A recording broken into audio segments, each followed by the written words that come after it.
শুভ সকাল বন্ধুরা, তোমরা কেমন আছো? আশা করছি তোমরা সবাই খুব খুব ভালো আছো। আর তোমাদের আশীর্বাদ আর ভালোবাসায় আমিও কিন্তু ভালো আছি। আর উত্তর চব্বিশ পরগনা জেলার ছোট্ট একটা গ্রাম থেকে আমি প্রীতি আবারও কিন্তু চলে আসলাম নতুন একটা সকালে নতুন একটা ভিডিও নিয়ে। আর আমার চ্যানেলে তোমাদের সবাইকে অনেক অনেক স্বাগত জানাই। আর আজকে হচ্ছে বৃহস্পতিবার, আর এখন বাজে সকাল 6:30 মতন। আর এখান থেকেই কিন্তু আমার ভিডিওটা শুরু করলাম। আর সকালবেলা ঘুম থেকে উঠে দেখো ঘরটা কিন্তু আমি ঝাড় দিয়ে নিয়েছি। ঝাড় দিয়ে তারপরে দরজায় একটু জল দিয়ে তারপরে দেখো সামনের যে সিঁড়িটা, সেই সিঁড়িটা কিন্তু ধুয়ে দিচ্ছি। এই সিঁড়িটা একটু ধুয়ে দিতে হয়, যেহেতু ঘর ঝাড় দিয়ে এই দিক থেকেই আমি বের করে দিই। সেই জন্যে সকালবেলায় ঘর ঝাড় দেওয়ার পরে এই সিঁড়িটা আমি এইভাবেই ধুয়ে দিই। আবার মোছার পরেও কিন্তু এইভাবেই ধুয়ে দিই। তা চলো সকালবেলায় উঠে দেখো ঘরদোর ঝাড় দিয়ে তারপরে সিঁড়ি ধুয়ে দিয়ে চলে এসেছি এইখানে বাসনগুলো গোছাতে। আসলে রাত্রের যে বাসনগুলো মেজে রেখেছিলাম সেই বাসনগুলোই এইখানে গুছিয়ে নিচ্ছি। এই বাসনগুলো গুছিয়ে রেখে তারপরে কিন্তু রাত্রের খাওয়া দাওয়ার যে বাসনগুলো ছিল সেইগুলো মাজবো। কিন্তু এইগুলো হচ্ছে কালকে সেই দুপুরবেলায় যে খাওয়া দাওয়ার পরে আর বাসনগুলো মাজতে পারিনি। তার কারণ হচ্ছে শরীর তো সবসময় মানুষের সমান চলে না, তাই না? শরীর মানুষের একটু এদিক ওদিক হতে পারে, সবসময় কিন্তু শরীর মানুষের সাথ দেয় না। তো সেই জন্যে আমারও কালকে একটু দুপুরবেলার দিকে ভালো লাগছিল না, সেই জন্যে আর মাজিনি, পরে রাত্রে মেজেছিলাম। আর এই যা গরম পড়ছে, গরমে মানুষের শরীর খারাপ হওয়াটাই স্বাভাবিক। সেই জন্যে সন্ধেবেলায় চাটা খেয়ে তারপরে যে কালকে দুপুরবেলার যে বাসনগুলো ছিল, চা খাওয়ার পরে চায়ের সঙ্গে সেই বাসনগুলো মেজে উপর করে রেখেছিলাম, সেইগুলোই কিন্তু সাজিয়ে রাখলাম ঝুড়িটার মধ্যে। আর এইগুলো হচ্ছে রাত্রে আমি দুষ্টু খেয়েছিলাম সেই বাসন। রাত্রে সোনাই তো খায়নি, সেই জন্যে আমার আর দুষ্টুর খাওয়ার বাসনগুলো ছিল, সেইগুলো আর মাজিনি, তাই সকালবেলায় মেজে নিলাম। মেজে দেখো আমি কিন্তু প্রত্যেক দিনের মতো সকালবেলায় গ্যাসটা মুছে নিচ্ছি। আসলে ওই যে বলি যে রাত্রে এর উপর দিয়ে হয়তো আরশোলা টিকটিকি এই সমস্ত হাঁটাহাঁটি করে কিনা সেটা তো আর আমরা রাত্রে দেখতে পাই না। সেই জন্য কিন্তু সকালবেলায় উঠে আমি চা করার আগে বা সকালবেলা রান্নাবান্না করার আগে কিন্তু আমি উঠে গ্যাসটা একবার মুছে নিই। সেই সবের কারণে ধরো আরশোলা বা টিকটিকি আর মাকড়সা এই সমস্ত না আমার এই রান্নাঘরটায় ভর্তি। সেই জন্যে এই কখন কি এর উপর দিয়ে হাঁটে সেইটা তো আর আমি দেখতে পাই না বা আমরা দেখতে পাই না। সেই জন্যে আর এটা কিন্তু সবসময় ঢেকে রাখাও যায় না, মানে মনেই থাকে না ঢেকে রাখবো, কিন্তু মাঝে মধ্যে কিন্তু ভাবি যে গ্যাস মুছে তারপরে ঢেকে রাখবো, কিন্তু রাত্রে যখন শুতে যাই না তখন আর মনে থাকে না যে ওই গ্যাসটা ঢেকে রাখা হলো না, মানে ওভেনটা ঢেকে রাখা হলো না। সেই জন্যে ঢেকে যখন রাখতে মনে থাকে না, সেই জন্যে আমি সকালবেলায় উঠে কিন্তু গ্যাসটা মুছে নিয়ে তারপরে চা করি, রান্না করি, যাই করি না কেন সেইটা করি। তো দেখো তোমাদের সঙ্গে অনেক কথা বলতে বলতে কিন্তু অনেক কাজকর্মই হয়ে গেল, গ্যাসটাও মোছা হয়ে গেল, আর রাত্রের যে বাসনগুলো ছিল সেইগুলোও কিন্তু মাজা হয়ে গেল। হ্যাঁ, মেজে তারপরে কিন্তু আমি এদিকে চাটা বসিয়ে দিয়েছি। চাটা বসিয়ে দিয়ে আমি এখন যে ভাত বসাবো সেই ভাতটা চাল টাল ধুয়ে রেডি করে নিচ্ছি। আসলে চাটা নামাবো, নামিয়ে তারপরে কিন্তু ভাতটা একবারে বসিয়ে দেবো। দেখো চাটা কিন্তু হয়ে গেছে, চাটা একটু নামিয়ে রাখলাম। নামিয়ে রেখে কিন্তু আগে ভাতের হাঁড়িটা বসিয়ে দিলাম। তা কেন বলো তো, সেই জন্য না হলে গ্যাসটা জ্বলতে থাকবে।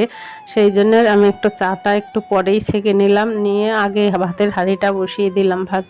এদিকে ভাতটা হতে থাক আর আমি এদিকে চা খাবো। খেয়ে যে সকালবেলার যে মর্নিং ক্লিনিং ডাস্টিংটা আছে সেইটা করা শুরু করে দেব। আর তার মধ্যে আজকে আবার বৃহস্পতিবার, যেহেতু এই 4-5 দিন পুজো করা হয়নি বা পুজো দিতে পারিনি, ওই আমাবতী না কী সব লেগেছিল, সেই জন্য পুজো করা হয়নি বা দেওয়া যায় যায়নি, সেই জন্যে আজকে যেহেতু পুজো দিতে হবে সব পরিষ্কার পরিচ্ছন্ন করে পুজোটা দেব। কিছু কাছাকাছিও করব, কিন্তু কাছাকাছি করব বলতে যে ধোয়া বিছানার চাদর টাদর আছে ওইগুলোই পাতবো আর ওইগুলো তুলে রেখে দেব অল্প অল্প করে প্রত্যেকদিন দুটো একটা করে কেচে দেবো। তাহলে কি হবে, যে একটা চাপ সেই চাপটা আর হবে না, কাচাকুচির একটা চাপ সেই চাপটা আর হবে না, দুটো একটা করে কাচলে হয়ে যাবে। একবারে অনেকটা কাচাকুচি করি না আমি, দুটো একটা করে প্রত্যেক দিনই কাচতে থাকি। তাহলে কি হলো যে আমারও কষ্ট হলো না আর জিনিসপত্রগুলোও কিন্তু পরিষ্কার পরিচ্ছন্ন থাকলো। তো চলো চা খেয়ে দেখো চলে আসলাম, কিন্তু সেই যে বললাম যে মর্নিং ক্লিনিং ডাস্টিংটা করব, প্রত্যেক দিনই এই কাজগুলো করতে হয়, কারণ ধুলোবালি তো শেষ নেই, এত ধুলোবালি কোথা থেকে যে আসে জিনিসপত্রের উপর সে জানি না। প্রত্যেক দিনই ধরো ঝাড়া মোছা হয়, তারপরেও যে জিনিসপত্রগুলোর মধ্যে এত ধুলোবালি, সেইটা হয়তো না দেখলে কেউ বিশ্বাস করবে না যে এত ধুলোবালি কোথা থেকে আসে। আর এই শোকেসের জিনিসপত্রগুলো দেখেছো তো, সবসময় প্রায় গুছিয়ে রাখার চেষ্টা করি, কিন্তু গোছানো থাকে না। তো যাই হোক, দেখো আমি এখন শোকেসটাও একটু মুছে পরিষ্কার করে নিচ্ছি। আর এই যে নিচটায় না প্রচণ্ড ধুলোবালি হয়, কেন জানি না, ঘর ঝাড় দিতে গেলে উড়ে গিয়ে পড়ে কিনা সেইটাও জানি না, হয়তো সেইটাই হবে, না হলে এত ধুলোবালি আসবে কোথা থেকে। আর এই আয়নাগুলো দেখো, আয়নাগুলোও কিন্তু আমি একটু ভালো করে মুছে নিচ্ছি। আসলে এই দিকের যে আয়নাটা দেখছো, এই আয়নাটাই একটু সবসময় হাতের ছাপ এটা সেটা করতে থাকে, সেই জন্যে ওইগুলো একটু না আবছা হয়ে থাকে, সেগুলো মুছে নিলে তখন কিন্তু সুবিধা হয়। আর এইদিকে দেখো আমি খাটটা কিন্তু মুছতে চলে এসেছি, আর ওইদিকে দেখো দুষ্টু কিন্তু ঘুমাচ্ছে, এখনও ঘুম থেকে উঠেনি। আজকে যেহেতু ওর স্কুল নেই, অনলাইন ক্লাস হবে, সেই জন্যে দেখো নিশ্চিন্তে কিন্তু ঘুমোচ্ছে। আর আজকে যেহেতু স্কুলে যেতে হবে না, সেই জন্যে আমিও এখনও ডাকিনি। যখন 8টার দিকে ওর সেই ক্লাস শুরু হবে, 8টা বলতে 8:30 9টার দিকে শুরু হবে, তো তখন ওকে ডেকে দেবো। আর এখন ঘুমোচ্ছে, ঘুমোক ততক্ষণে আমি আমার কাজগুলো করে নিই। আসলে ওরা উঠে পড়লে না তখন আর কাজকর্ম হয় না, সেই জন্যে ওঠার আগে যতটা পারি সমস্ত কাজকর্মগুলো গুছিয়ে নিই। আর এই যে জামা কাপড়গুলো ছিল এইগুলো কালকে কেচে দিয়েছিলাম, বারান্দায় মেলা ছিল, সেইগুলো নিয়ে আসলাম, এনে দেখো তাহলে আলনাটা গুছিয়ে নিই। আলনাটা গুছিয়ে তারপরে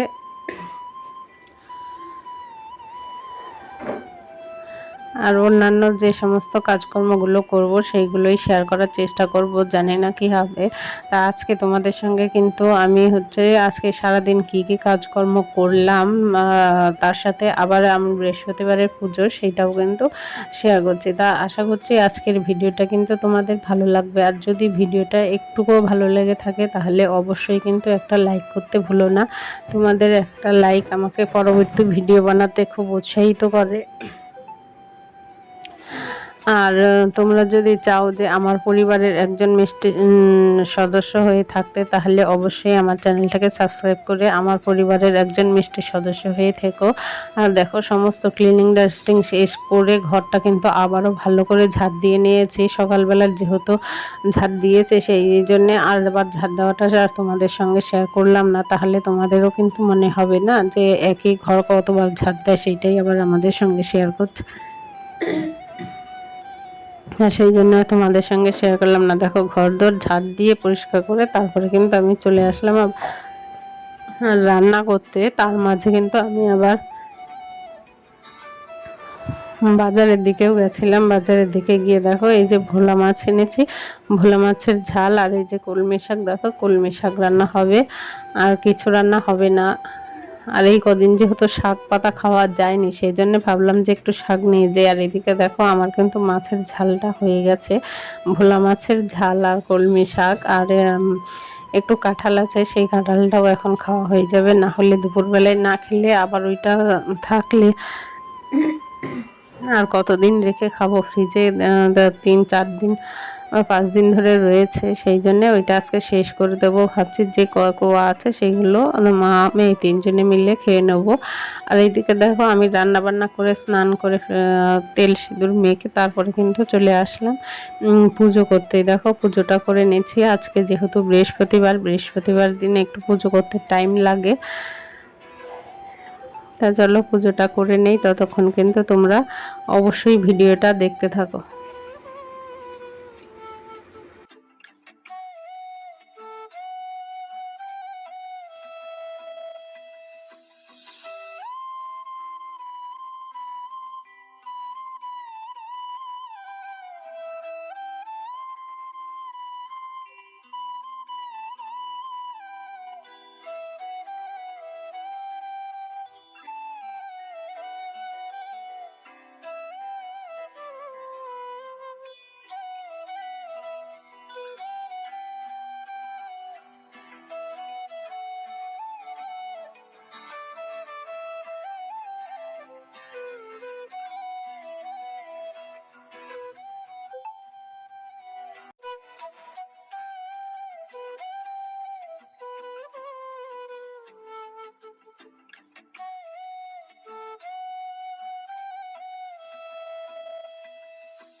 দুপুরবেলায় পুজো করার পরে খাওয়া দাওয়া করে একটু শুয়েছিলাম, এখন উঠেছি। উঠে দেখো আজকে যেহেতু বৃহস্পতিবার সেই জন্য একটু আলতা পরছি।